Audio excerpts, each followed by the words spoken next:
Good morning, everyone. Good morning. Thank you for joining us for the relaunch of the book African Americans and Religious Freedom: New Perspectives for Congregations and Communities. We are delighted that you have joined us online or here at the beautiful Wake Washington Center in our nation's capital. I am Dr. Sabrina Dent, one of the book editors and the director of the BJC Center for Faith, Justice, and Reconciliation. For nearly 89 years, BJC, the Baptist Joint Committee for Religious Liberty, has been the only faith-based education and advocacy organization working on church-state separation in the United States. Our mission is to protect and advance faith freedom for all in 4 areas: litigation in the courts, legislation in Congress, education in our communities, and mobilization in the streets, or what people call the public square.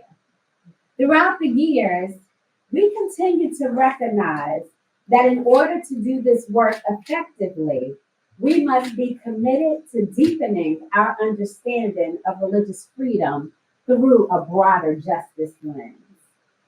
The BJC Center for Faith, Justice, and Reconciliation provides a space and opportunities for faith leaders, scholars, seminarians, grassroots organizers, public policy experts, parents, and everyday concerned individuals to engage one another by learning and thinking together in ways that inspire or challenge us to take action on various justice issues that are impacted or caused by Christian nationalism, white supremacy, and that are often targeting communities of color, immigrants, religious minorities, non-religious people, and LGBTQ people.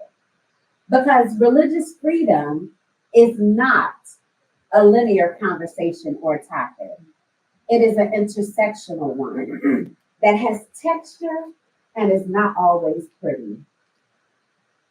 10 years ago, I stepped into a world that I would never imagine sitting in the halls of Kingsley Hall at the Samuel Dewitt Proctor School of Theology, reflecting on a question posed by my professor and mentor, Dr. Adam Vaughn, who wrote, "You've been called, now what?" I had no idea what I would do with my Master's of Divinity degree. If you knew my story, you would know that I come from a lineage of faith leaders. My daddy was a Pentecostal preacher. My grandfather was a Baptist deacon. One great-grandfather was a deacon in the AME church, and another was my other great-grandfather founded a holiness church. And I had an aunt that was an evangelist. And then there was me. In 2015, while serving as the president of the Interfaith Council of Greater Richmond, I was accepted as a member of the inaugural cohort of BJC Fellows. For me, it made sense that an interfaith leader would have a deeper understanding about religious freedom in this country as someone who is engaging people of different religious identities and worldviews. We convened in Colonial Williamsburg to learn more about the role of Baptist dissenters in the shaping of the religious freedom narrative in this country. I learned history about the founding framers. I got a deeper understanding of the 2 clauses of the First Amendment, the Establishment Clause and the Free Exercise Clause. I met incredible people, and it was a life-changing experience. And yet, I still wondered, where was the story of my people, Black people, and our struggle for freedom in the scope of this discussion? On my final day in the program, I was interviewed by the communications team, and I was asked, "What will you do with the information that you learned?"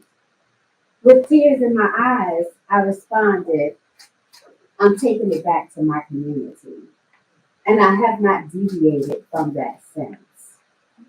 As Keisha Patrick and I raised in the book, why do African American perspectives matter when discussing religious freedom?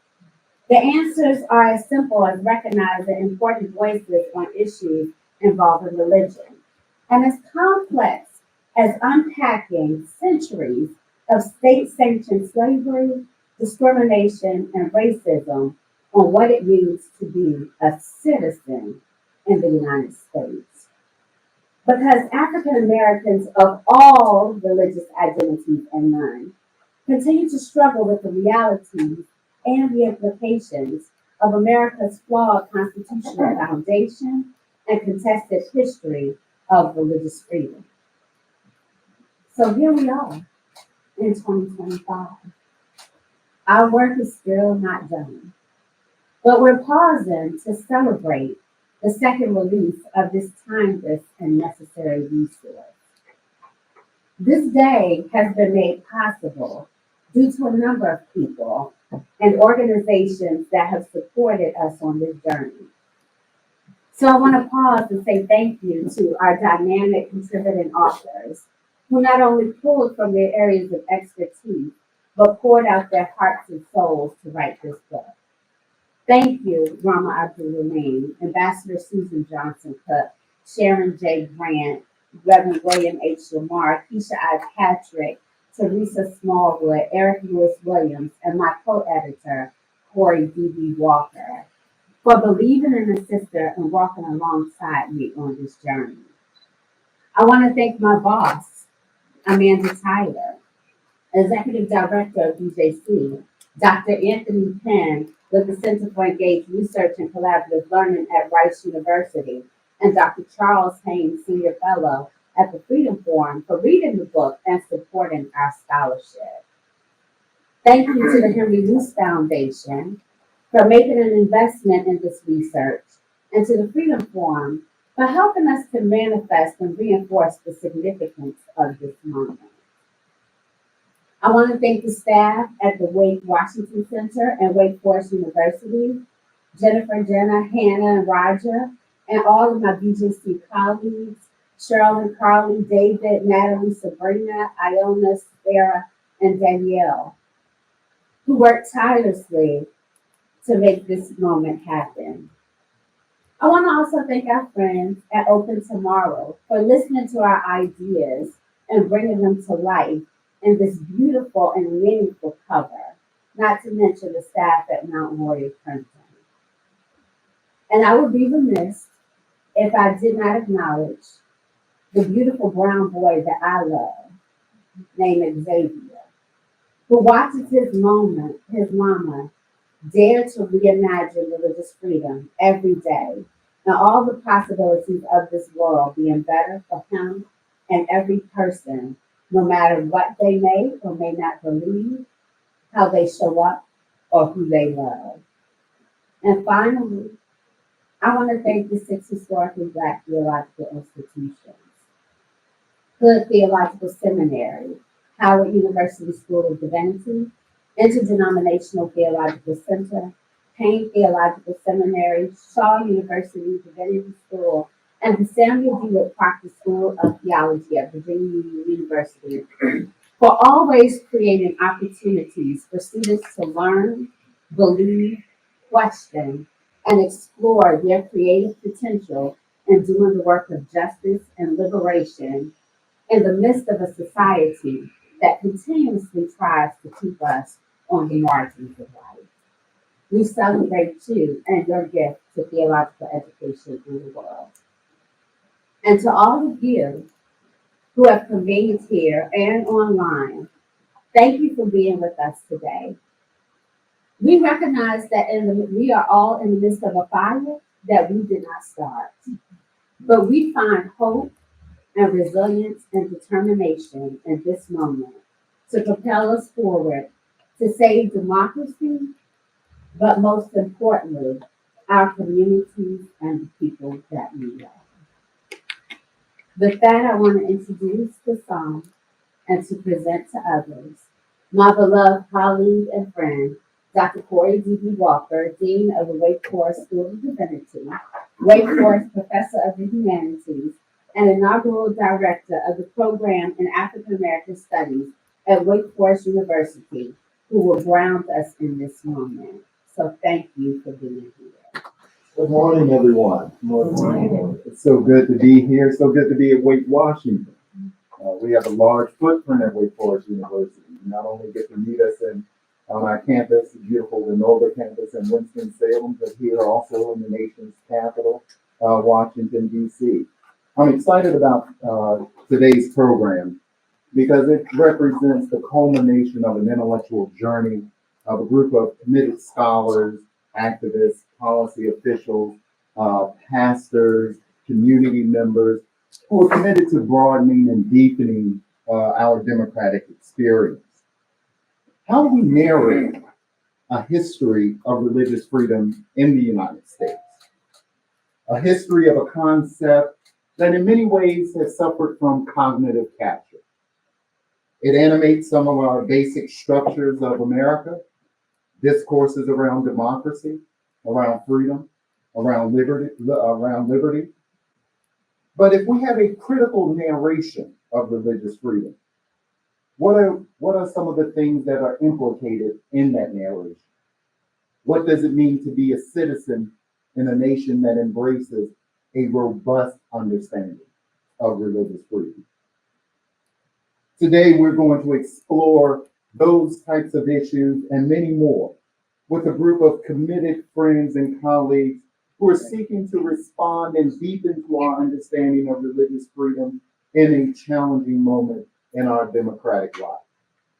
What began as a critical mobilizing effort to rethink religious freedom has now evolved into a broad effort to mobilize a critical formation, not only of a concept, but an infectious idea that is pressed into service to broaden and deepen nothing less than our democratic society.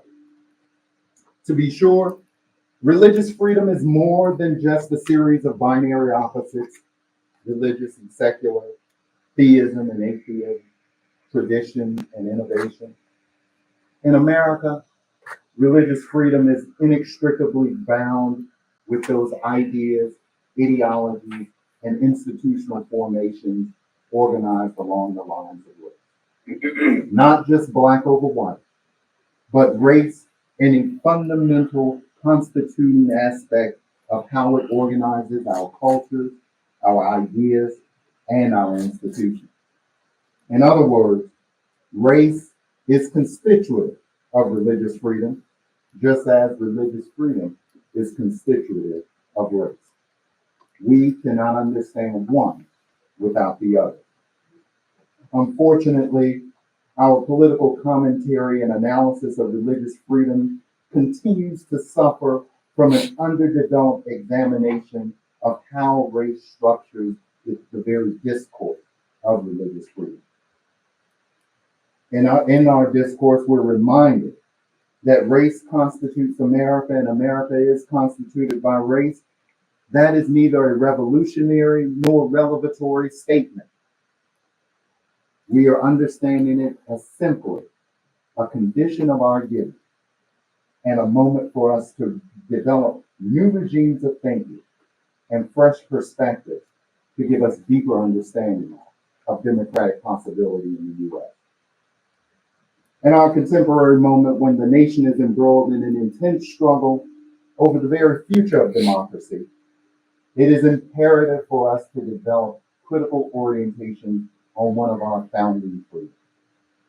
The Trump presidencies make explicit what has long been whispered in hushed tones for years in American public life.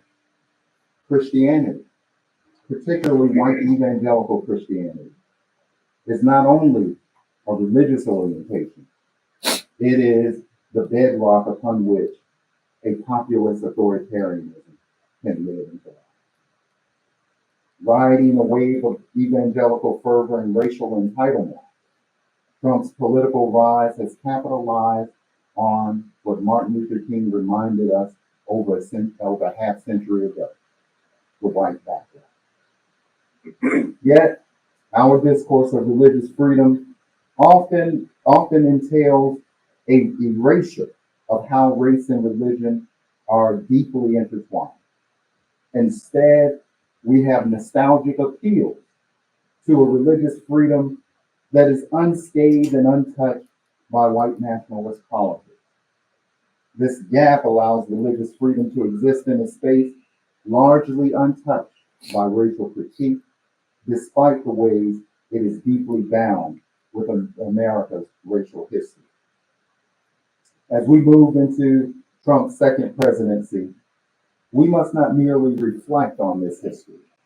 We must mobilize new conceptions and fresh orientations and deeper understanding of how it structures our political field and our political imaginary. With Trump's significant influence on the judiciary and his authoritarian proclivities unleashed just in the opening months of his second term, the landscape of legal and political discourse has been dramatically changed. In this new terrain, we cannot treat religious freedom and race separately. We must understand how American politics are shaped by these two intertwining forces. The front politics of religious freedom are necessarily bound up with our larger politics of America's deep dilemmas around race. And it is this that we're committed to addressing both in this setting and in other settings across the Capitol and across the nation. The political struggle we're witnessing today is not simply one over policy. It is not simply one over position, but one that involves the very meaning of community, the very meaning of citizenship, and the very meaning of solidarity in a deeply divided nation. If we are to achieve a democracy that speaks meaningfully to our collective lives and our collective future, we must first recognize the profound entanglement of race and religious freedom and push forward to expand the horizon, to reimagine and develop a new shared political language, one that can speak meaningfully to our deep aspirations and enable us to build a broader and deeper democracy, not only in the United States, but across the world. I am deeply delighted to have joining us today several of our contributors to the second edition of this volume who will help us explore these themes and many others as we seek to chart a path forward in this intense and deeply important conversation. Rahmah Abdulaleem, Rahmah is co-chair of the Religious Freedom Committee of the American Bar Association section on civil rights and social justice, and a member of the American Bar Association Task Force to combat Islamophobia.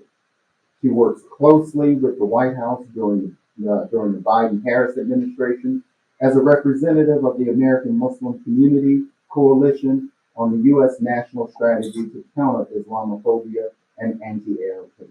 Join me in welcoming Rahmah. Also joining us is our dear friend, the Reverend William H. Lamar IV, who serves as pastor of Metropolitan African Methodist Episcopal Church in Washington, D.C. He was ordained an itinerant elder in 2000 at the Florida Annual Conference of the AME Church. Reverend Lamar has served congregations in Florida and in Maryland, and he has collaborated with Repairers of the Breach, the Center for Community Change, and People Improving Communities through organizing to enact a social justice ministry in surrounding communities and to exhibit a real embrace of the beloved community. Under his leadership, the Metropolitan Episcopal Church in Washington, D.C. remains committed to deep worship, liberation, and service for all people. And of course, we have Liz. Liz, what are you doing? Liz is one of our new members of our merry band of colleagues and scholars who've been joining us along this journey for the past decade. Liz is director of the Law, Rights, and Religion Project at Columbia Law School, a law and policy center that advocates for religious liberty, pluralism, and social justice. She publishes widely at the intersection of religious freedom and other fundamental rights. In 2024, Platt launched the Black Religious Liberty Curriculum, a free 12-session video series featuring 24 scholars across the nation in conversation on law, race, and religion. Please join me in welcoming Rahmah, Bill, and Dent. We're going to open up our conversation today by offering our conversationalists the opportunity to provide some personal remarks and perspective that will then serve as the basis for our public conversation, exploring this complex issue around African Americans and religious freedom. And we'll begin with you. Good morning, everyone. Good morning. My name is Rahmah Abdulaleem, and I stand before you today as an African American Muslim woman lawyer. I like to always start that way to be clear of who I am and where I am in this space. I'm a lawyer that I feel I'm fighting for the true definition of religious freedom. But let's be honest, when you think about religious freedom, you don't picture someone like me. My journey in this space has been shaped by all of my identities, race, gender, and gender. We often hear the term religious freedom thrown around in legal debates, political speeches, courtrooms, but whose religious freedom are we really talking about? For too long, religious freedom has been used as a sword rather than a shield, a privilege rather than a right. If we truly honor this fundamental freedom, we must recognize its full complexity. That's why today I want to introduce you to a framework, FREE, F-R-E-E, to help us rethink religious freedom through a more inclusive and just lens. F, foundation of exclusion. Religious freedom here in the United States was never meant for everyone. We all are old enough to remember that the Constitution was originally written. It didn't recognize the full humanity of African Americans, indigenous people, women, a whole lot of other people of color. When the First Amendment was drafted, protecting religious freedom, it applied exclusively to Christian white male landers. My father loves to believe, and this is part of being African American, not knowing really where our roots are from. He loves to believe that our ancestors were part of the 1 or 30% of enslaved people that came over here who were Muslim. We have no idea if that's true or not, but he loves to think that we were Muslims way before we got to the United States. And we let him believe that. And we're like, okay. But my ancestors were never meant to really embrace religious freedom. They restricted their names, their languages, and their faith. Even after slavery ended, African Americans were denied full participation in religious freedom. Black churches were bombed, Muslim communities were surveilled, our places of worship were desecrated, and yet we're expected to believe that religious freedom in this country has been a universal right forever. We must acknowledge that religious freedom was built on a foundation of exclusion before we can begin to rebuild it as true right for all people. R, religious justifications for oppression. Throughout history, religious arguments were used to justify oppression. Slave owners cited the Bible to defend slavery. Jim Crow laws were upheld by so-called Christian values. And today, religious freedom is being used to roll back civil rights, voting rights, and LGBTQ protections to reproductive health. As a Muslim woman, I have witnessed how religious freedom is selectively applied. When Muslim women wear hijabs, we're seen as oppressed. When Christian women dress modestly, it is called religious devotion. When a Muslim man prays at work or at the airport, it's been seen as a security threat. When a white Christian does the same thing, it's religious liberty. Their double standards persist because religious freedom in America has long been shaped by the dominance of one faith, and one faith in particular, white Christians, over all other traditions. They can have religious freedom, religious liberty, whatever they like to call it, but everyone else needs to follow along. True religious freedom must be about liberation, not justification for this.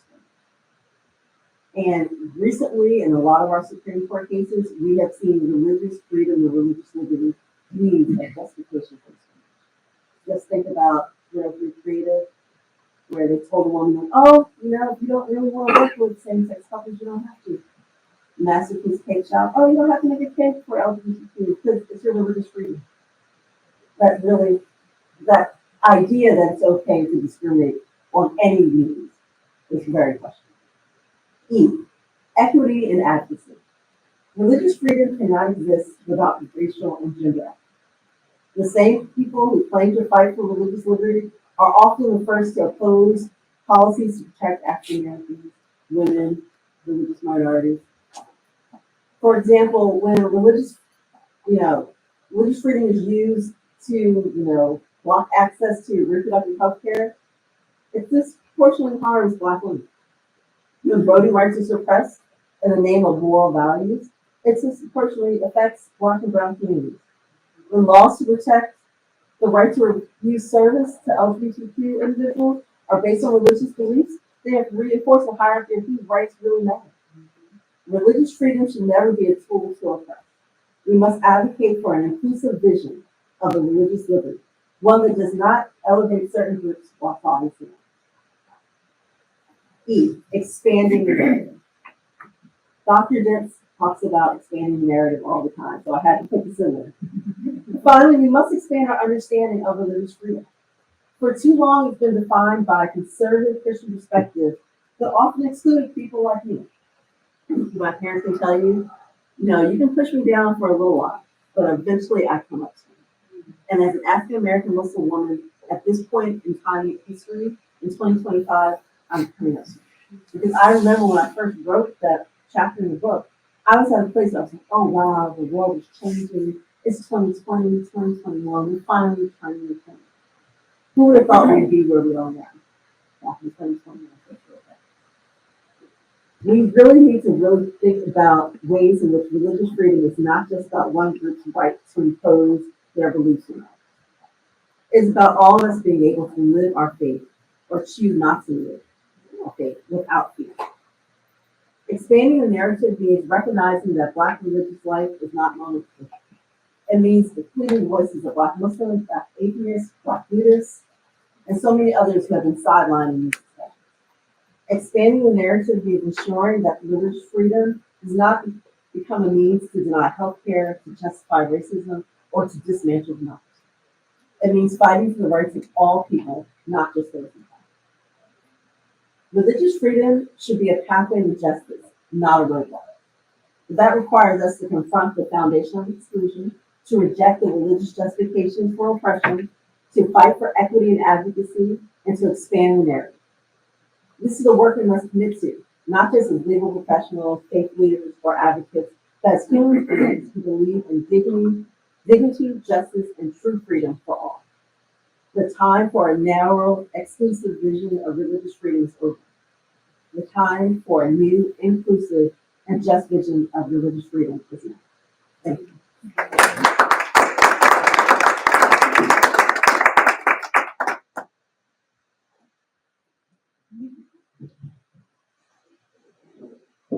Good morning. Good morning. I'm reminded in this moment that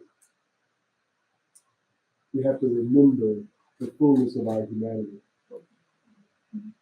because the assaults that continue to come our way are designed to get us to get just that. So I want to ask us to just take a moment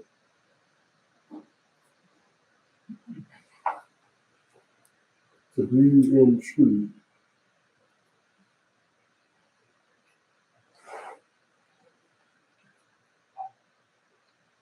and to breathe out lie, to breathe in peace and to breathe out confusion, to inhale hope and to exhale fear. I remember sitting in a classroom in seminary in the previous century, and our American Christianity professor, I won't call his name, he is a great scholarly note. He reminded us that before colonialists came to this space, there was a thriving religious environment with multiple extraordinary people who had complex systems of philosophy, ethics, sophisticated cosmology. And he reminded us that if we began our work in that class without mentioning that, erasing the generation of religious striving that has happened here on this land, that we were doing violence. And I want to remind us that at the heart of the American experiment is violence. I've often been disinvited from conversations because they want to talk about violence in the Black community. This myth of black on black crime. No one talks about white on white crime. But this marketing regime of black on black crime. And they want me to begin to excoriate ethically Black people for this perceived marketing regime of black on black crime. And I always begin any criminal enterprise in America with the criminal enterprise of the very founding of this country and the violence that pushes it forward even in this very moment. And there is no American violence, there is no American settler colonialism of the founding moment to the present moment without religious acquiescence. It does not happen without religion. So we can begin with the doctrine of discovery. When the Catholic Church had to figure out what it would say theologically to those who were here in this quote unquote new world, what do you do with the people that you find there? What do you do with the resources? And the church capitulates because of power, because it could receive wealth and strengthen its own coffers by saying that what you survey is yours, the people are yours, the resources are yours. And what I need us to understand is that is unbroken because today, Mr. Zelensky is here and being pressured by this authoritarian regime to give up the rare earth minerals in his nation. Still extraction, still violence. And it is not magically disappeared when Democrats are gone. Because one of the last trips that Mr. Biden took was to Africa to join the Chinese in the mad dash for the extraction of African resources, which we have known in the modern world is very different. And so for me, I am very clear that we have to be careful of the terms that we bandy about. Democracy, and I took Greek a couple of times, didn't do well the first time. It is founded upon the idea that the people govern. But Aristotelian democratic theory excluded slaves and women. Therefore, from the very beginning, democracy does not include everyone in the demos. So what is it that we really have? And can we really call it democracy when I am the first generation of my people who were born in a time when America was halfway committed to democracy? What is this?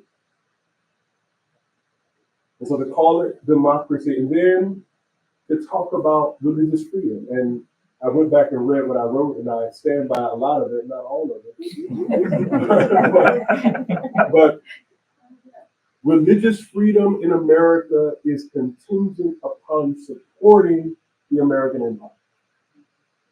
Those whose religions fly in the face of empire are not granted religious freedom. Let me give you an example for those of us who really believe it's bad when Republicans are. And it is. When Nancy Pelosi was the speaker, I was invited to pray in the House. And I want you to hear me now. Twice, I had to submit prayers for approval. I wrote a prayer and sent it to Nancy Pelosi's office. They sent it back and said that it was not accepted. Then I wrote prayer number 2, and they sent it back. And I realized that I am constitutionally, I cannot write a prayer that Democrats and Republicans would agree upon. What I should have done, if I were acting like a free human being, and it shows you how this stuff is in our heads, even when we think that we are free, I should have submitted to them the Billy Graham prayer they wanted. and prayed the Harriet Tubman prayer that Come was in my on, spirit. okay. So this happens on the left and the right. This happens no matter who is in office. And they continually marry violence and religion. Now, for me, and I'm doing different academic work, this is rooted in a penal substitutionary atonement. This is kind of going off the rails, but stay with me. This belief that through the sacrifice of Jesus, we are saved, that through violence, and the American psyche has organized politics and economics in a kind of substitutionary atonement framework that people must be sacrificed in order for the whole to be saved and at peace. It's a fundamentally anti-human view that makes of the divine one who is bloodthirsty. Therefore, the bloodletting of the state, economically and theologically, is excused in a divine imaginary that is based upon violence. And so, for our church, and I'll take my seat after this, the Proud Boys coming to Metropolitan was not just about a sound. They decided with Metropolitan, with Asbury, I think Luther Place as well, that these spaces were spaces that they themselves did not have to respect. That they could breach our property. They could destroy what was ours. They could holler and say all manner of reprehensible racial epithets. That they could record it and send it out on social media platforms, understanding that what they were doing in attacking these churches was attacking the very root of the spaces that have tried to make democracy real here. That they were not just tearing up a Black Lives Matter sign, but they were engaging in spectacle. They were engaging in political violence designed to quiet us and to keep us from asserting our rights to protect ourselves and to worship freedom. Now, I hope that you have noticed that those criminals have been pardoned, sentences commuted, people who assaulted law enforcement officers beyond the destruction of signs and the burning of signs in churches. Because the true religion here is not Christianity. The true religion here is the religion that supports, sustains, and sacralizes all violence in the name of America. And if we do not wake up and call this what it is, it will not simply swallow those whom they deem as not human, but it will swallow the very ones who build their power upon it. Violence once unleashed does not dwell in ghettos, but it consumes us all. We have work to do. There will be prices to pay, and we must be willing to pay the price. Thank you.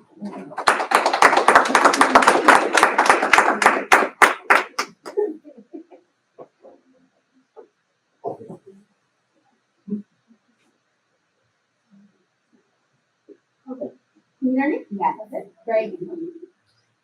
Well, I'm so thankful and appreciative to be here with you all today. Maybe a little less appreciative to have to follow, but that makes sense.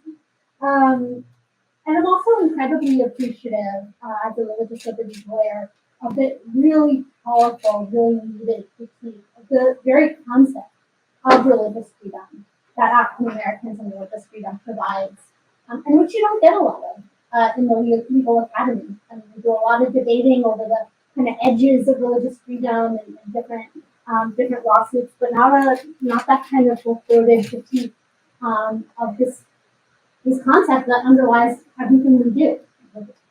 Religion law today is really talked about and taught in an almost entirely race-blind way. We focus almost all of our efforts on this teeny tiny handful of cases that make it to the Supreme Court, rather than really thinking about and examining how the law, how the state impacts on a day-to-day level our religious and spiritual lives.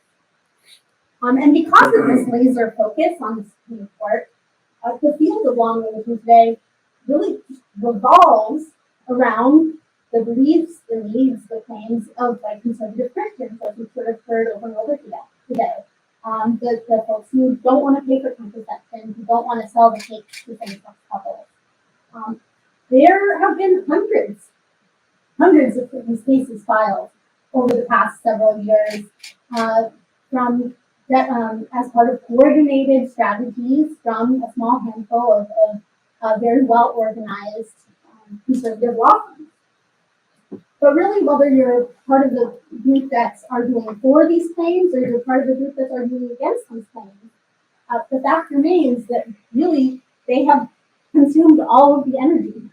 They've consumed really a lot of the effort in the conversation, such that it sometimes feels like we act as if the only people with a stake in religious liberty who care about religious liberty rights are these conservative Christians. And again, this focus on the small community, I think, impacts how my field, at least, even thinks about what a religious liberty issue is. So you read an article or you go to a conference or a panel on religious freedom today, you're going to hear a lot about abortion. You're going to hear a lot about LGBTQ rights. You're not going to hear very much about immigration or incarceration or racism. And I'll say I think this is maybe just beginning to change a little bit, which I'll get to at the end, but certainly not that much so far. And so, very, very few of those day-to-day limits that the state imposes on people's religious freedom are ever going to make it to the Supreme Court, or really to any court, because litigation is grueling, it's expensive, it's very public, it can be dangerous. And so what we often don't talk about in those law school classrooms are, the Muslims in the airport who appear Muslim and get stopped and asked intrusive questions about their religious beliefs. The incarcerated people who face all kinds of different barriers to accessing kosher, halal food, religious materials, sweat lodges, and who, when they are able to bring a religious liberty claim, are doing so without the assistance of a lawyer. And so those claims get really easily dismissed for procedural reasons. And the way certain religious communities, including as Reverend Lamar spoke to, Black churches, are still the targets of private violence. That kind of private violence is not even within the realm of what the Constitution protects in terms of religious liberties. That's not the state, so that's not part of the picture. So when I first read it, African Americans in Religious Freedom really pushed me in a very good, positive way to take a step back from the Supreme Court, take a step back from the doctrine and that kind of analysis, and think about how race has played a picture in the history and the contemporary picture of what religious freedom means. And then to try to encourage my field to do the same thing, which is what that Black Religious Liberty curriculum that was mentioned was supposed to be all about. And so what I learned from the book, and then from the amazing group of experts, including some folks here that participated in that project, was that race might not make it into that Supreme Court opinion, but it definitely lurks in the back end, and it's really important. So it impacts who gets treated by the public and by government actors, and in some cases by judges, as who's authentically religious versus, say, political. Right? So the religiosity of the business owner who doesn't want to sell the cake, that their authentic religious beliefs are not questioned.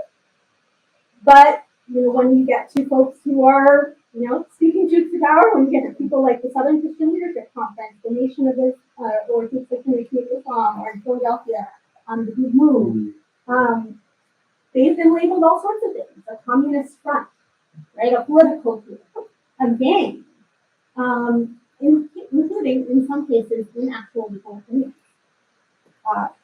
Race also, of course, we all know, impacts whether the rights that we may have on paper end up actually being followed, right? So, take the historical example back in the 1960s. The Nation of Islam actually brought and did win some religious liberty cases. They faced raids on their mosques, they faced mass arrests, rampant police brutality, and they brought some legal cases and they won some of those cases.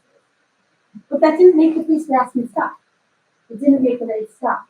Right? So they ended up having to turn to tactics other than those. And this kind of thing still happens today, and I'll share one particularly horrific example of a man named David Lander. He's a Black Rastafarian man who was incarcerated in Louisiana and was actually held down by prison guards and had his dreadlock shaved while he was literally holding a paper copy of a court opinion saying that Rastafarians in Louisiana have the right to wear dreadlocks in prison. So he is living his case, which is great, but it doesn't negate that religious freedom violation that he already experienced, despite there being very clear religious liberty protections for him. And then race has been a really powerful, but again, not really articulated in a lot of legal cases, factor in the very long debate over certain religious liberty issues, particularly the public funding for private schools. So there's a big case on this, publicly funded charter schools, having before the Supreme Court there soon. And we don't think of this as really as a church state issue, and it is. But what might be less well known is that the main advocates who had to prevent public funding of private religious schools was really the civil rights movement in the 60s, 70s, and 80s. And the concern was that a lot of states were using the public funding of private schools as an end run around education. Anyone who takes a religion law class today is going to read the case Lemon v. Kurtzman. Really, really important establishment clause case, shaped it off for over 50 years. But what you're not going to get from reading the Supreme Court's opinion, and what you might not learn from the law professor, is the named plaintiff in that case, Alton Lemon, is a Black civil rights leader. And he may well have been, I'm sure he was concerned about church state separation, but he's also really concerned about the creation of a two-tiered school system of poor, majority Black public schools and wealthy, majority white private religious schools. I'll end by saying that, in preparing these remarks, we were asked to reflect on how African Americans and religious liberty speaks to this present moment that we're all sharing together. And one thing I want to say is that, and I found rereading it again yesterday, that I think the book provides a really powerful critique, but it also remains very open to new and to better, and to more thoughtful and pluralistic statements of what religious liberty is. Instead of just religious liberty as this tool of oppression. So Dr. Teresa Smallwood speaks about the civil rights movement being inspired by a sense of religious freedom. However, in the Black Religious Liberty curriculum, we speak about religious liberty as or the civil rights movement as religious liberty walking. Reverend Lamar, you speak about a welcome table instead of religious liberty as a form of American imperial sloganeering. And Dr. Dent, you and Keisha Patrick asked whether African American perspectives on religious liberty might show us a new path that we might all travel together. And so to that end, we've seen how many of our leaders in government, many of our judges have been embracing increasingly dehumanizing, increasingly horrific visions of religious freedom. But we've also, I think, in response here and there, seen a rise of some really new and creative legal claims as well. So we've seen claims saying that actually religious liberty, to me, I have a religious obligation to welcome a stranger, to provide, to drop food and water in the desert for migrants. I have a religious liberty right to minister to migrants, to worship with migrants. I have a religious right to provide abortion care to people who need it, or to seek abortion care for myself. I have a religious right to protest nuclear proliferation. I have a religious right to protest the sale of weapons to Gaza. I have a religious right to provide harm reduction services to people who use drugs to prevent unnecessary overdose deaths. And I think we can and we should critique the use of this narrow frame of religious liberty law as a way to provide basic human care to people. I understand that. But I have to say, I think it's a really heartening development to see these new and very different articulations of religious liberty in the courts, and to begin to kind of break this really easy, I think, inflation of religious liberty with what conservative Christianity. And so I hope that by thinking more deeply and more creatively and more critically about what religious liberty is, who it protects, what it protects, as African Americans, religious freedom certainly does, and as some of these pieces I think do, we can work towards a more just and more fair and for this fundamental right.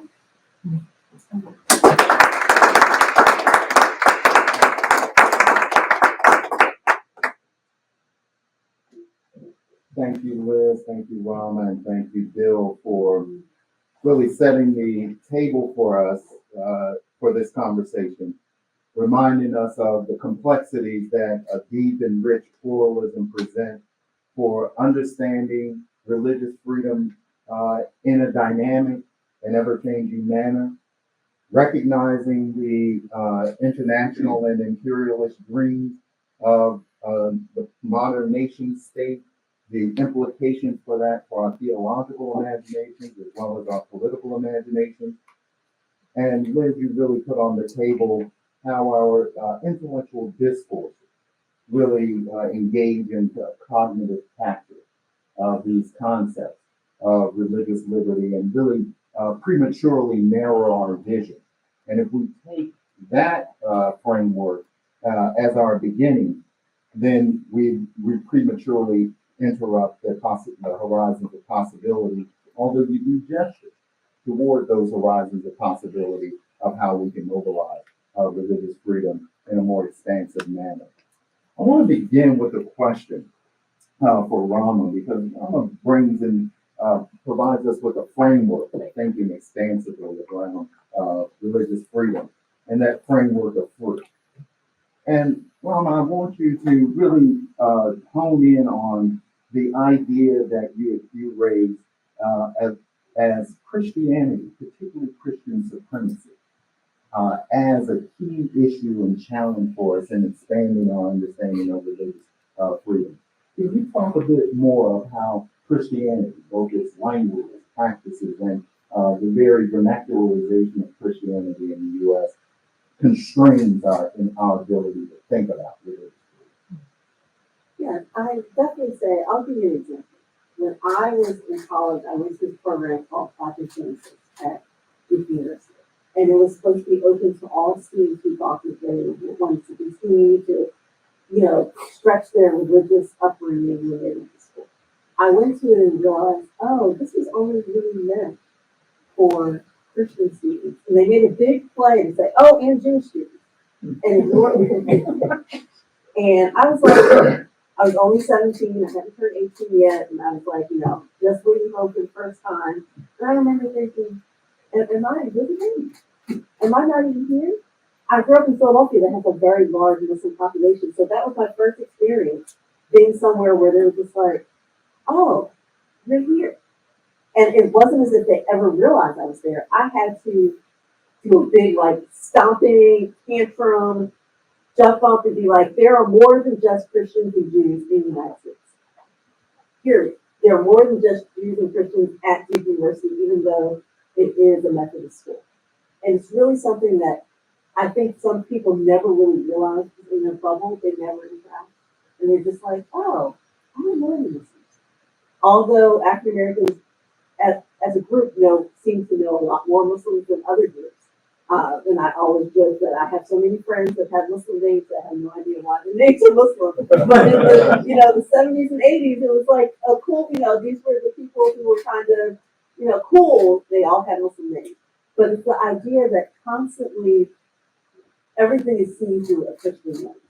And I think that sometimes people forget that if you are not Christian, you don't.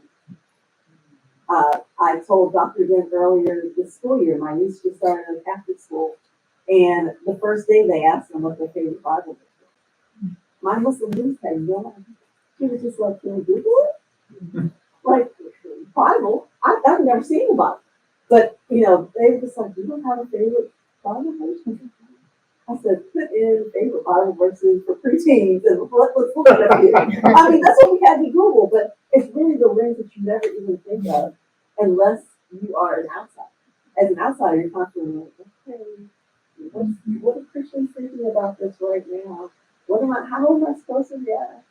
So it's really something that I think with this book and other people really coming to the forefront, it's really something to say, hey, religion here in the United States is bigger than just. Thank you, Rahmah. Bill, your key word in your remarks focus not on sort of the vision of democracy to come, but the very violent underpinning of the very politics of constructing modern nation states. And that violence underwrites and informs the languages of politics and of theology and how they permeate one another.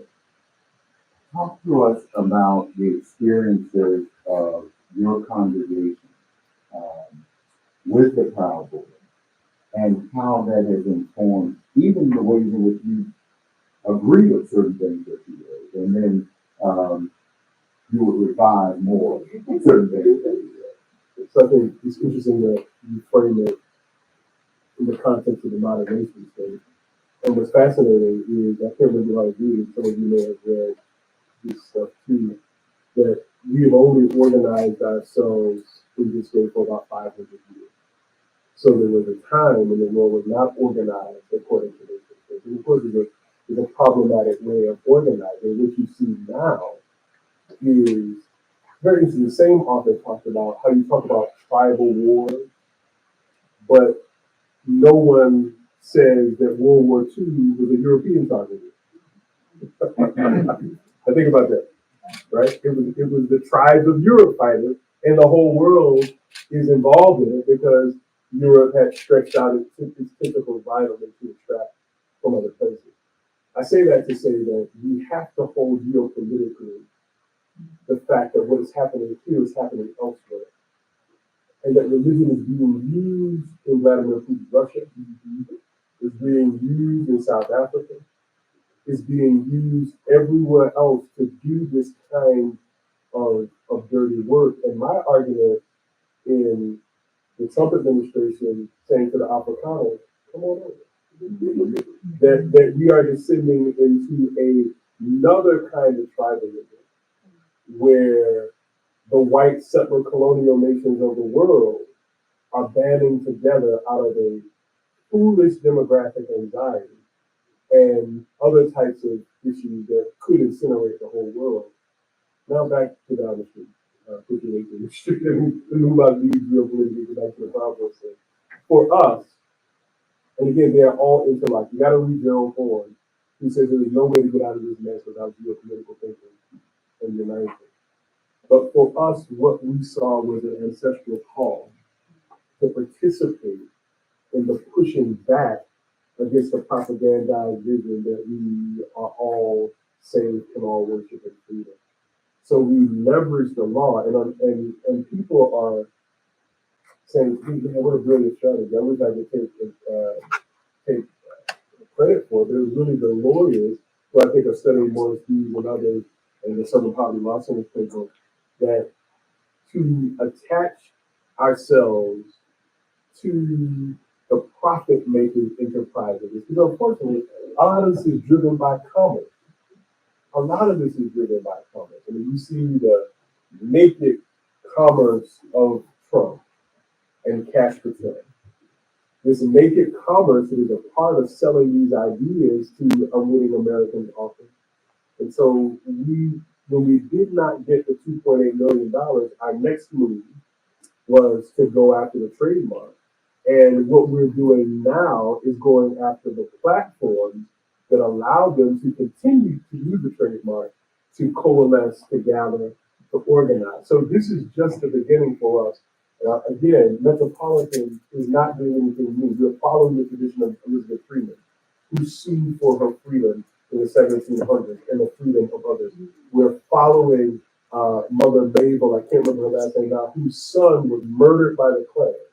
She sued the Klan and ended up owning one of their properties. So I need to be very clear that we don't do new stuff. We catch up with what the ancestors were doing and push that forward. And that's where freedom seems to lie. Thank you, Bill. Liz, you highlight the limitations of our legal discourse around critique of this concept. And in this moment where we see threats on and also mobilizing against ideas of critical race theory, of it being taught in schools and being discussed publicly, how do you begin to resuscitate those ideas and be really animate a critical legal regime around religious liberty, such that we can understand just not the opinion, but also the framework that informs these legal opinions? Yeah, it's a great question. I mean, we need to, our education system needs to be braver than we're seeing many of them be right now. I think there are exceptions, but I'll say that it's been very disheartening from my position to see institutions, I think, not understand their power, not understand their role, and cede ground pretty quickly and pretty easily on a lot of these issues. So, I think where I do take part is maybe at the kind of more grassroots and local level where maybe folks feel like they have less to lose. They don't have the big grants hanging over their head necessarily, or they've been under so much pressure already for years now from their state governments that they don't feel the ground sitting under them quite as much. So I know there's been lawsuits brought by local librarians demanding their right to educate children, and I think maybe return to those folks rather than to the big institutional players that we've seen. I think it goes back, you talk about capital, and look at who's on the board for some of these kind of big educational institutions, and it's not always teachers and librarians, right? So, yeah, I would say, look to the communities that are showing up to say, the librarians, the students who are showing up and saying, maybe you're not going to teach this stuff anymore, but we're going to learn it with you or without you.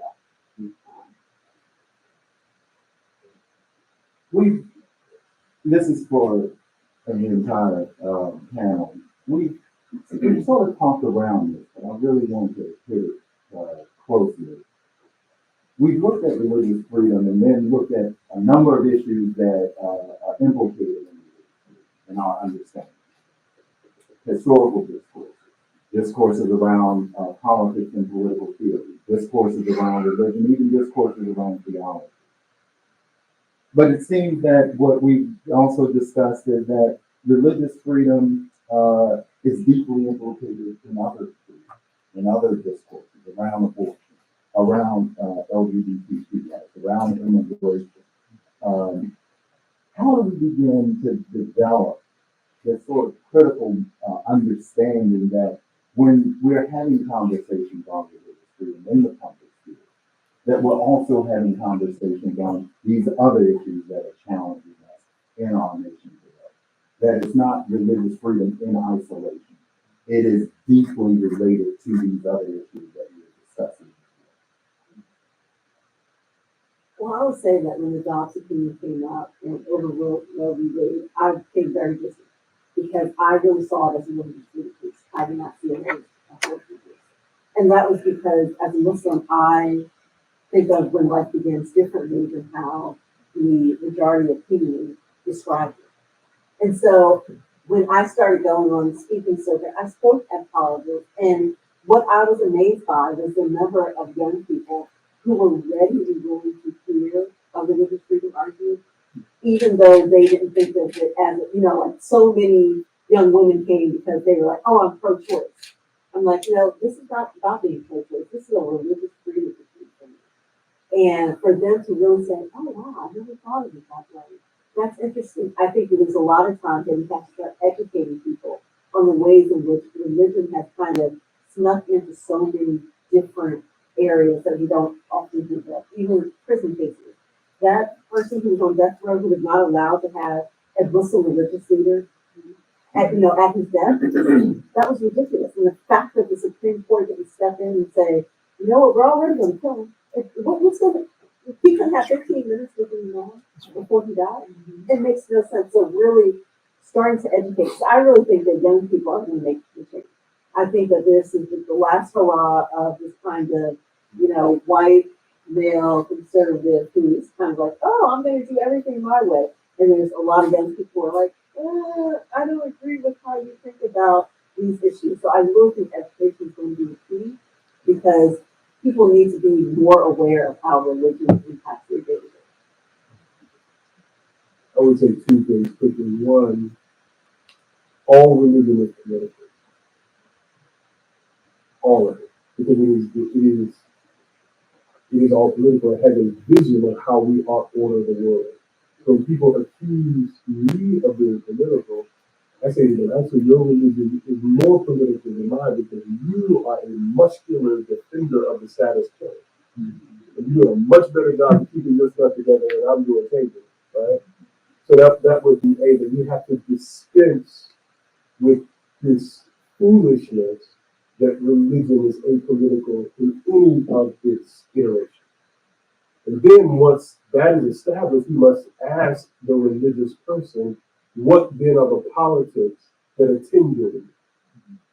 And determine how we might live together pluralistically with different religions. Now, the best of all of our traditions should value humanity, should value people's expressions and safety, blah, blah, blah. And I think the last thing to remember is etymologically the word religion. Religio means binding together. So religion binds together humans and the way we live together. There can be no discussion that is not impacted or grounded in religion, the way that we view the ultimate. And so just pushing people to have some intellectual integrity, which in these days might yield you nothing, but remembering that we should press forward all the more. I'll say, at the risk of having a super academic, response, the laws of real. That's welcome. I'll say like the laws are really bad tool for capturing that kind of nuance. Really bad. Because you have to take your claim, you have to rely on all the case law that came before you. There's only so much creativity you can really have if you want to represent your client well. The court's not going to love, a whole lot of, extreme creativity. So, you kind of got to pick a lot of times you kind of got to, you include multiple claims, but there's really no way to capture, like, this is an equal protection and a religious liberty claim melded together. That's just not really the way the law works. And so a lot of times you'll see these cases where there is, maybe religion working in the background. But it gets that, no, this is really a case about incarceration. This is really an equal protection placement about this. This is really about this. And so you don't get that kind of weaving together of the full picture of what's going on in terms of the kind of intersection of these different. And that's where, like the intersectionality came from, like that there was no way to look at the law in kind of two lanes at once and saying, black women are treated differently than white women or black men, right? That's where that kind of came from. Like those usual terms about lack of nuance. So I'll say, for the Black Religious Liberty curriculum, it's really important for me to make it interdisciplinary and not just have lawyers kind of doing our lawyer thing, because I think often people from religious studies or from history or from theology can hold that kind of nuance in a much more sophisticated way than the lawyers can, just because they're trained in this very specific way to, make claim, look at the case law, carve out the narrowest possible legal claim so that you can win in this very particular set of facts. I just think so. I think it was really fun to capture people who think in really different ways and can see those nuances in a clear way. I think that meant for people who have to write the briefs. We're talking about religious liberty, religious freedom, and we're talking about it in this expansive manner. But there's something in the room that we're not discussing. When religion enters the room, it enters with an absolute form. It enters with a particular God. And sometimes those God claims overwrite and override our political commitments and commitments to building and enhancing those bonds of solidarity. How do we begin to negotiate those very heightened religious claims, particularly in the moment of the tension both nationally and globally? How do we begin to, if we want an expansive conception of religious freedom, how do we attend to religion's tendency to override other claims that are equally significant in a democratic experience? I think Lamar made a great point. We have to think of each other as humans. I think we have to go back to that basic level of divinity. I think when we start thinking people as different areas of the world and, oh, you're from this group, I mean, that's what's happening in Sudan. They're not seeing the humanity of each other, and they're in a tribal war, and they're killing everybody. Because you're not in my tribe, you're in that tribe, and you killed this many people. I think that we have to get back to the point that we respect each other as humans.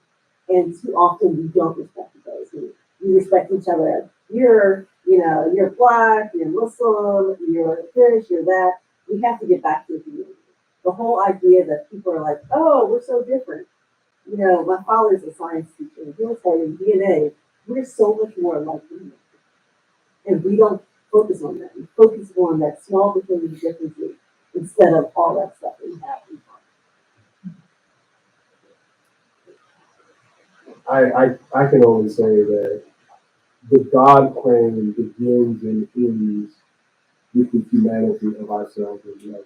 So I don't, those, whenever the God claim is asserted, as you mentioned, Corey, in my thinking of history, you can almost always associate that with violence. Almost always. The God claim leverage for violence and expression. Human beings live together in places today where they do not, having different faiths for generations, without the kind of wholesale death that we see, fueled all by the nation state and technology and other things. I think that where you see those muscular God claims, be very careful to inspect what else is overlaying and underneath it. So it has to begin in the humanity. Yeah, you want to add something to that, particularly what you've learned coming out of the Black religious movement? Yeah, well, not to keeping the lawyer who hits on lawyers. I love lawyers, but yeah, I mean, again, I feel like litigation. Again, it's important. It's necessary. It can be a really bad tool for solving really complicated problems. Again, litigators, the goal is to win, not to, and to make your opponent seem as unreasonable as possible, and to say all the other horrible things that are going to happen if your opponent wins, and to really only show your perspective, right? So you have a case like Fulton v. Philadelphia, where you have the foster care agency saying, it's going to be absolutely what will happen to all kinds of religious institutions if we're not allowed to get this government grant. And continue to turn away, the same sex couples. But because of the claims, this one party versus one party, you don't get to see the religious and spiritual values of the employees of the facility, the foster kids, the foster parents, the biological parents. There are all these other religious interests. There are all these other people that are involved and have a stake in this case that don't show up in that kind of battle. And so I don't know. I guess not a very positive response, but I guess again saying like so because I think religious liberty has been so consumed by lawyers and litigation, I think it really kind of undermines that ability to see humanity other people and just see the bigger picture and just because everything's distilled down to this like kind of battle between two figures. Well, I can continue to have a conversation, and I don't want to have a private conversation with these dear colleagues. So we want to open it up for questions for those who are assembled here, and we can also try to capture some questions for those who are joining us online. So if there are questions, please, we're going to collect them, and then I'm going to sort through them. We're going to read some of them, and if there are any more, you can capture. We'll capture those as well. I want to thank you, Sabrina. That's some great questions. I'm going to begin with this. This is open to any of you.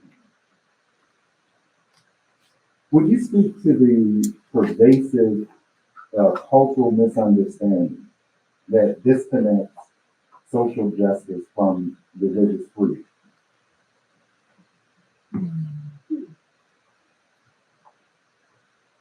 Would you speak to the pervasive misunderstanding that disconnects social justice from religious freedom?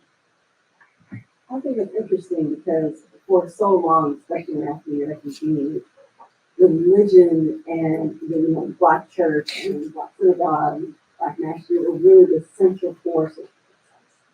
But as we have kind of gotten away from the civil rights movement, it's kind of been like, oh, social justice can be done by these other groups.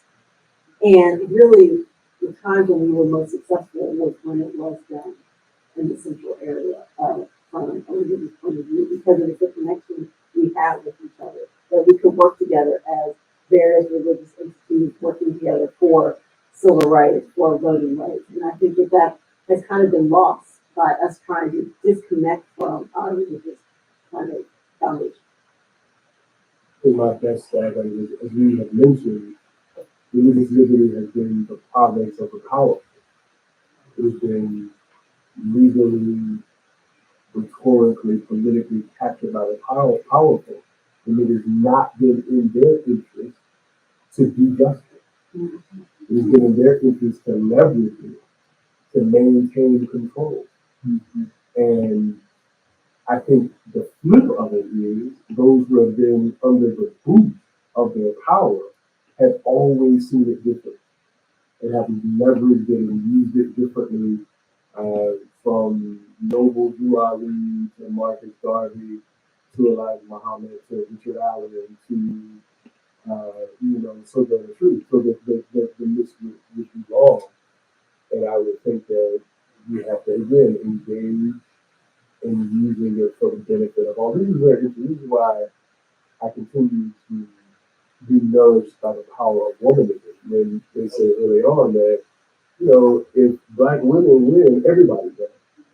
Because the way that they have to do politics has never been an exclusionary way, so that if we this holding on to power by the few, the wealthy, the white, it does not serve us nor the earth.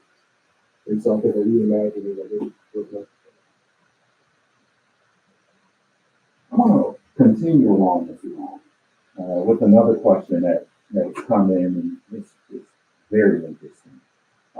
Here's a question that really looks, continuing, how we disaggregate social justice from religious freedom. How do we begin to struggle for religious freedom as part of broader social justice movement? Not as the movement, but in conversation within collaboration, within creative community with other social movements. how do we do that and how in helping society evolve? Yeah, I mean, I think building relationships across movements is incredibly important. And I think being willing to step up for something that's maybe not, you don't perceive as your issue is really important. So one thing, my organization has done is, it's a little bit like amicus briefs, trying to figure out a way to, bring in, so for the masterpiece workshop, amicus brief, for example, or, a better example, there's a case where, Indiana mandated the burial of fetal and embryonic tissue. And so this was really kind of an abortion, being brought as an abortion rights case, but it was being challenged in part on religious grounds by people saying that this is a religious ritual that you're basically forcing us to engage in that I don't want to. And we did an amicus brief that brought in a lot of organizations that had never done anything related to reproductive rights ever. We reached out to Muslim groups, Sikh groups, Hindu groups, Native American groups, and said, yeah, we have a whole range of burial practices. We have a whole range of beliefs about what an embryo is and what a fetus is in our predictions, and this violates our religious rights. But again, organizations that had never done anything related to reproductive rights ever before. So I think that is just a little example of ways that we can maybe try to look at new issues through the lens of religion, or look at religion through the lens of the environment, of race, of incarceration, and try to find ways to connect our movements. Picking up what was said, I think it's also important that we go outside our bubble and not just do things that are good for our own community.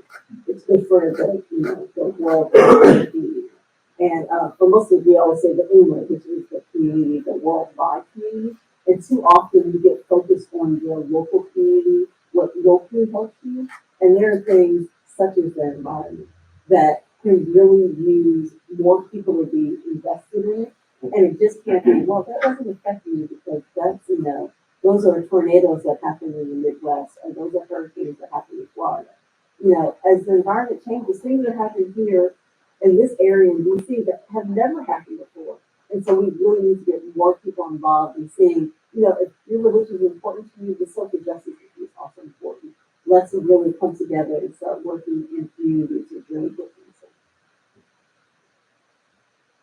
We have a very critical question that's going to take the first half of this book title and begin to explore.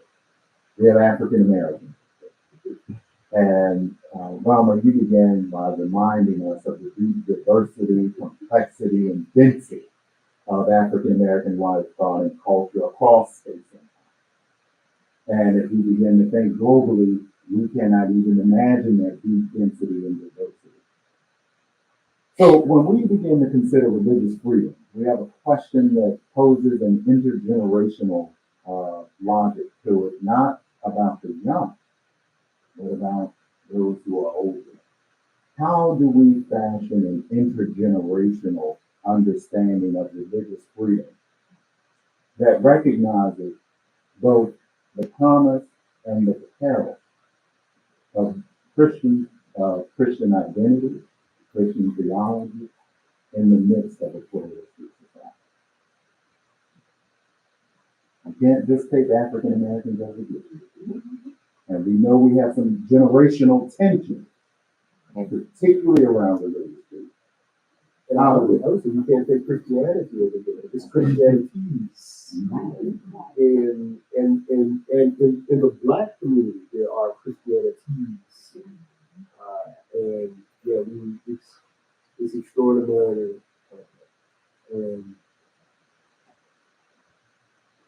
again, I have no patience for traditions that do not value the human.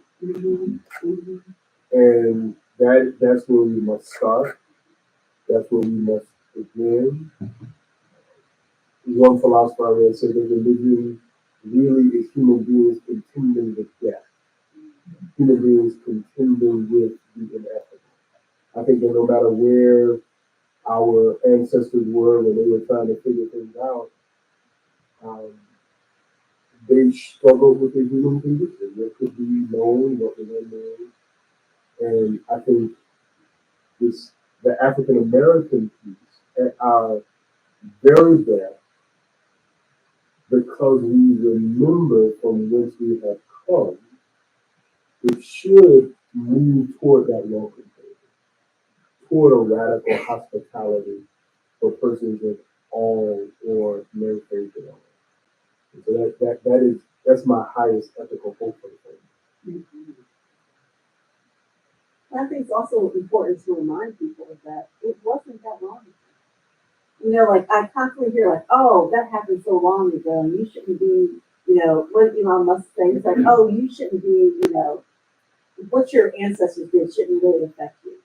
That's somebody's parent or grandparent who may or may not still be alive. Are you kidding me? Like, really, I remember my grandmother, I think that's what she used to tell me. It's just like, if you don't remember what happened, you're down for a beat. And I mean, that goes with everything. It's like if we want to continue to believe that nothing bad has ever happened, we all treat each other equally, then we'll have another Holocaust. Then we'll have slavery.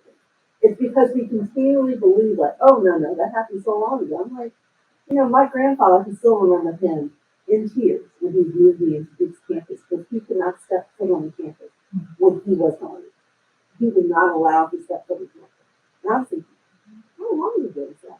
It wasn't as long ago as we often think. We often want to think, oh, that was in the 18th century, that was in the 19th century. No, these things happened in the 20th century. These things happened in the last 100 years.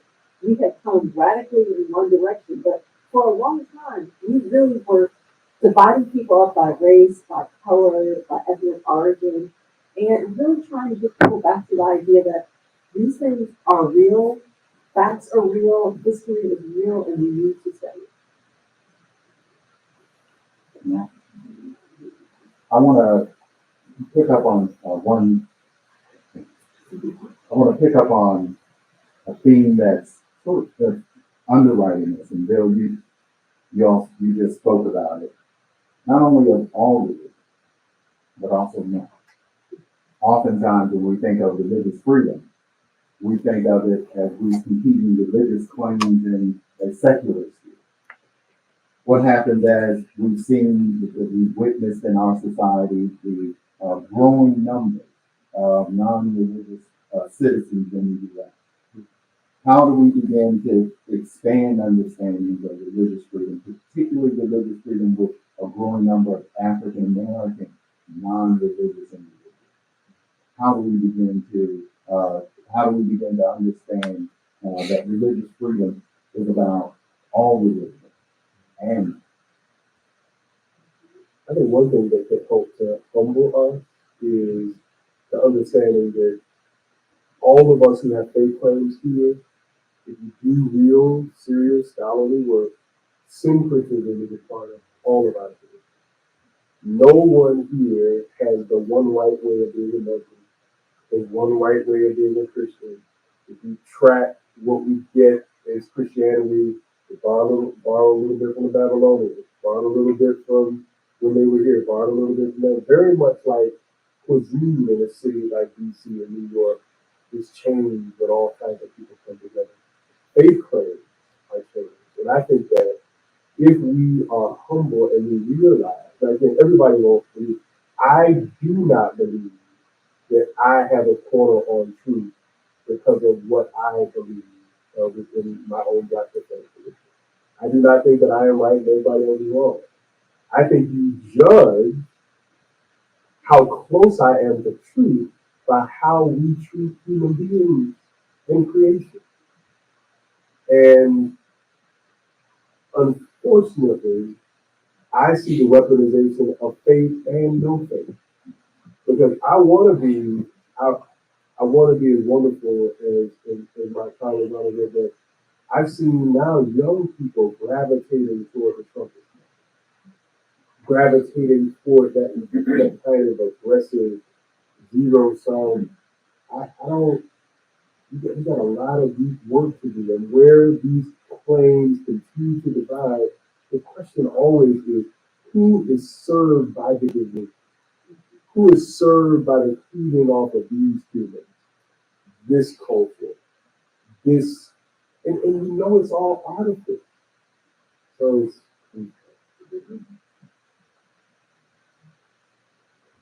Liz, we have a question that's, for you. You really spoke to the ways in which, legal discourse, artificially narrows the vision of the claims and ideas of religious freedom that we've been discussing today, that we're discussing in fact. How do you think we can overcome that? What sorts of scholarship do you think is necessary? What sorts of novel legal things are necessary to begin to legally expand that discourse of religious freedom and legal things? Yeah, well, there's the English there, so I'll tell you. So I do think that, I think that we need to challenge ourselves to maybe resist, law scholars are in a bind, you have a certain amount of time to impart a huge amount of knowledge to people, and this is the knowledge that they're going to need to argue cases. So that, I talk about like so much of focus on Supreme Court. I understand it for a lot of reasons, because if you, again, if you're going before a court, like that's kind of you're going to need to be able to talk in that time frame and like roll off the list of Supreme Court cases that are going to control in their case. So I understand that. But I think, I think there needs to be some more context for the cases that we're reading, arguments that we're making. A little bit of, I guess, legal realism is what we call it. Yes, we read the law, but we also situate in the real world in which we all live. And so, I think, and in terms of kind of the creative things, I mentioned that. I don't know if these kind of creative legal things that I mentioned at the end are going to solve anything. We're going to radically, change the standards that we see or going to keep persuasive to the Supreme Court. But I do think, sometimes, it's easy. I think we make it easier for very conservative judges when they get to hear 100 different versions of the same legal claim brought by a small handful of big law firms. And I think it was someone I just heard the other day said, like, you lose and you lose and you lose and you lose and you win. And that was, I think, certainly the case for the conservative legal movement in a lot of ways. I mean, look at the COVID cases. They lost and they lost and they lost and they lost and then they won. And I think the left has been a lot more touchy around religion claims, around the civil claims in our area. And for reasons I understand, I'm for the respect for secular people and saying we don't want to just give all these special privileges to people of faith, which I totally get. But again, I think when we have this whole framework that's just been so dominated by a small set of people actors, we make it really easy to forget that larger context and that history. And the ways in which these things are being manipulated. That was kind of cool. Man, do you think it is from the left that we started bringing cases, religious liberty around abortion or other stuff? Do you think when you're reading No, some of those cases have happened.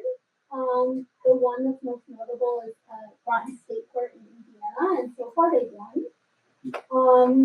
It's not a silver bullet. It brings religious exemptions for people of faith. It doesn't overturn the law for everybody. So again, we are talking about special privileges for religious people.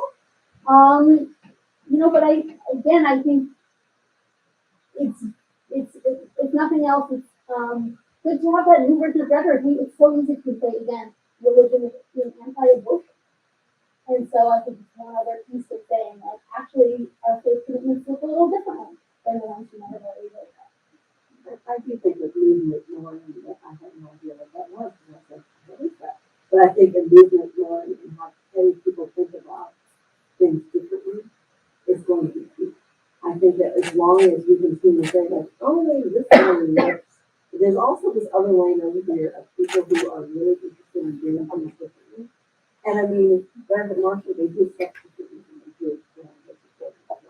Like, they have to keep on trying. And I think that that's where we're at now, is that we have to keep on trying, keep on pushing on this to really get people to start thinking about a lot of issues differently, including religious freedom. Like, really, religious freedom is not just for people who are conservative. It is for people who have, you know, who are atheists, who are non-believers. Like, they really should get to the point where, like, should we really have Congress being opened up with a prayer that's saying, you know, in Jesus' name we pray, amen? Should we really have that? You know, like, should that really be part of a state action? You know, in God we trust. Like, think about so many things that, you know, as someone who believes in that, that doesn't bother me. I'm like, doesn't say Allah, but, you know, God.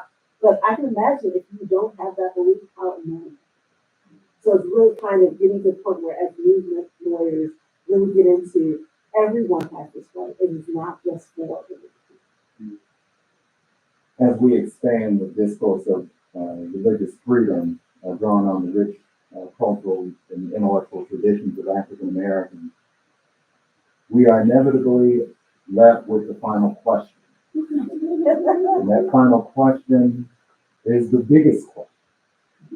The question that we've really explored a multiplicity of ideas. And those ideas have expanded our minds, expanded our imaginations, expanded our horizons. But the question that we're going to close with and allow each of you to respond with some concluding remarks, where do we go from here? With all that we have, with this wonderful, rich second edition of this resource, where do we go from here? And there is a normative aspiration. And how do we build a better world? I think we have to keep fighting. I do think we have to keep fighting. I think that it's too easy to be like, let me just put my head down for the next 4 years and it'll get better. Or the next 2 years before the election. And we have to keep fighting. I think if we don't keep fighting, it's kind of like after that, oh, it's not that bad. It is bad and we have to continue fighting. We have to keep on pushing back on everything that's happening. From a religious freedom point of view, you know, the Supreme Court, this is what we're talking about, okay, how many Supreme Court cases are going to come out? How bad do you think it's going to be? What's the next step? It's like, we have to continue fighting, because if we don't continue fighting, then we've already given. You know, this is a long-term war. These are many battles that are happening right now, but this is a war that's been going on for centuries. And if we give up now, we won't have a future. Because, you know, there are people who don't believe, climate change isn't real. This isn't real. That's not real. You can't, nothing's real. Everything's fake news. It's like, we have to keep on fighting because that can become the norm. Just think about, all of us saw January 6th. All of us walked through it ourselves. But for people to continue to tell us that that's not what we saw, I'm like, I was watching the television. I know what I saw. Oh no, they were just walking around the Capitol. Really? But think about it, how many times do you keep on, if you keep on hearing it wasn't that bad. I mean, they could end up changing how our children learn now, because they were so little. If we don't continue to fight back, it'll be to a point where people are like, oh, it wasn't that bad. Why do you keep on bringing up January 6th? It's like, it was that bad. It was bad. And there are videos out there that show how bad it was. We have to continue to fight. If we don't continue to fight, we'll be a sanitized version of what history is. We have to build power. And we are afraid of the language of power, but we cannot. Theirs is a coercive power. We need to build relational power. Power conceives nothing without a demand. It never has and it never will. They're not going to give power away. You have to counteract with a different kind of power that we will leverage humanly globally. And then I leave into the image of, you know, stuff I was reading most recently. King speaks about a world house. We live in a world house. Let's remember that. We live in a world and his language around a revolution of value. We are afraid of the language of revolution, but we cannot, because revolution does not have to be violent. What we are experiencing right now is a violent counter-revolution. We're experiencing, Horn says that 1776 was not a revolution, but a counter-revolution, because the American slaveholders did not want to go the way of Britain and let go of the slave trade. So America was founded to preserve slavery, as Britain was separating itself from it. So it depends on how we are told these stories.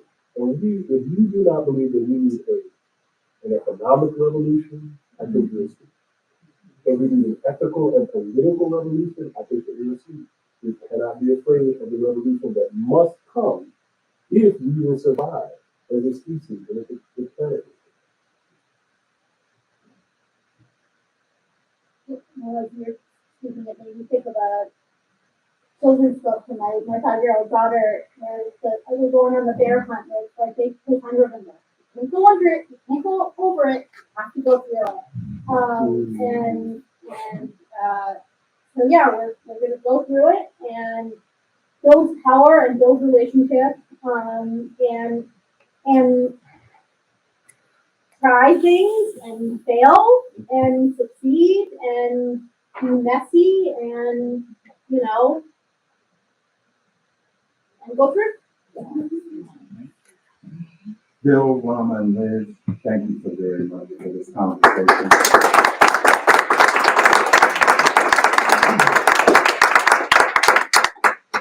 I'm reminded of Bob Dylan's 1964 iconic album, The Times They Are a Change. On that album, Bob Dylan had a song, With God on Our Side. That song was part of Dylan's folk revival movement. And Dylan would move eventually from his acoustical style to his electronic music. It was a song that was adapted from the Irish folk singer Dominique Behan's The Patriot Game of 1957. With God on Our Side underscores the pitfall of what has come to be termed Christian nationalism and served to foreground the mercurial Dylan's complex relationship with Judaism and Christianity. With God on Our Side reminds us that the challenges and changes of political identity and loyalty are never easily negotiated, particularly when they are authorized and guaranteed by appeal to that significant signifier, G-O-D. 60 years removed from Dylan's song, religion stands at the center of American political life. At a time when the very foundation and future of American democracy is intensely contested, religion functions both as a panacea and as a product. Religion animates our most intense debates and fuels our highest aspirations. Yet the tremendous challenge of our moment requires considered and critical reflection on a number of issues and how we engage them in public life. We hope that this book, African Americans and Religious Freedom, enable us to engage those intense and critical reflections and conversations in communities across this nation, so that we may forge a new language and fresh perspectives around democratic possibilities that can be embodied and embraced in the world. Perhaps, just perhaps, a conversation can forge this new language, and this new language can forge a new world. I want to thank our colleagues, and I'm going to bring my dear colleague Sabrina Dent up to close us out for me. Thank you so much, Reverend Lamar, Rahmah, Abdulaleem, and Liz, Platt, for your words and what you shared on this platform today, and the work that you're doing in the world to make it better for all of us at many different levels.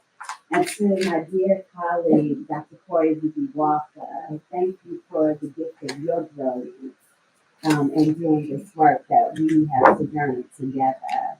I'm grateful that this resource is available.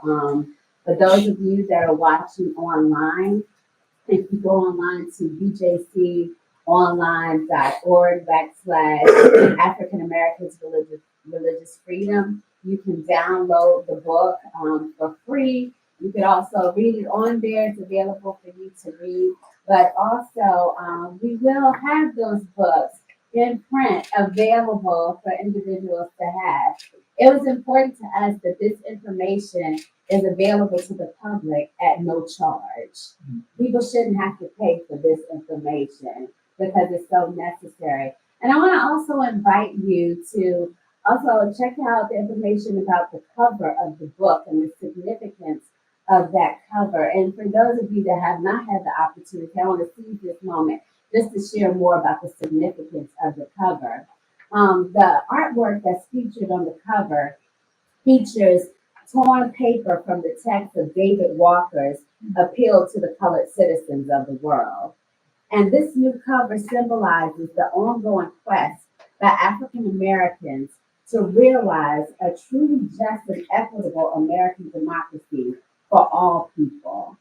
The torn edges that you see serve as a visual reminder of the unfulfilled justice and the theme central to this collection of essays.